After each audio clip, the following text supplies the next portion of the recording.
नमस्कार दोस्त। सावन हो या भादो, होली हो या फिर दिवाली, हमारे भोजपुरी इंडस्ट्री के सिंगर गाने तो लाते ही हैं। और अभी ठंडी का मौसम चल रहा है और इस ठंडी में गर्मी गर्मी गाने ना मिले, ऐसा कभी हो सकता है क्या? दोस्तों, पावर स्टार पवन सिंह का एक गाना रिलीज हुआ है जिसका गाने का टाइटल है गर्मी vs ठंडी, या ठंडी vs गर्मी कह लें। दोस्त, इस गाने की स्टोरी की बात की जाए तो कोई गाने में स्टोरी ही नहीं है। एक पति है और एक पत्नी है। पत्नी अपने पति के बारे में कह रही है कि ठंडा में सड़ जाती है और गर्मी में दूर भाग जाती है, यानी कि वही पुराने वाला क्रिंज वीडियो जैसे ही काम किया है। और गाने में मिला जुला कर सारी सेंस को लगाने के बाद एक ही चीज़ रिजल्ट में आती है कि गाने में हक दिया गया है।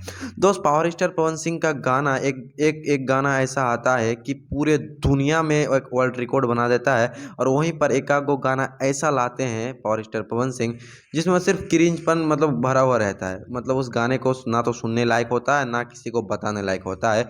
लेकिन हम क्या करें, पावर स्टार पवन सिंह का एक वो छोटा चैनल से गाना आया है। तो दोस्त, चैनल का नाम है DRJ रिकॉर्ड भोजपुरी, 2 मिलियन से भी ज़्यादा सब्सक्राइबर है। और आप पावर स्टार पवन सिंह के जाड़ा भी ठंडी गाने पर एक नज़र जाके मार सकते हैं। मैं रिकमेंड नहीं करूँगा, बाकी आपकी मर्ज़ी। बस दोस्तों, आज के लिए इतना ही। मिलते हैं किसी इंटरेस्टिंग वीडियो के साथ, तब तक के लिए जय हिंद।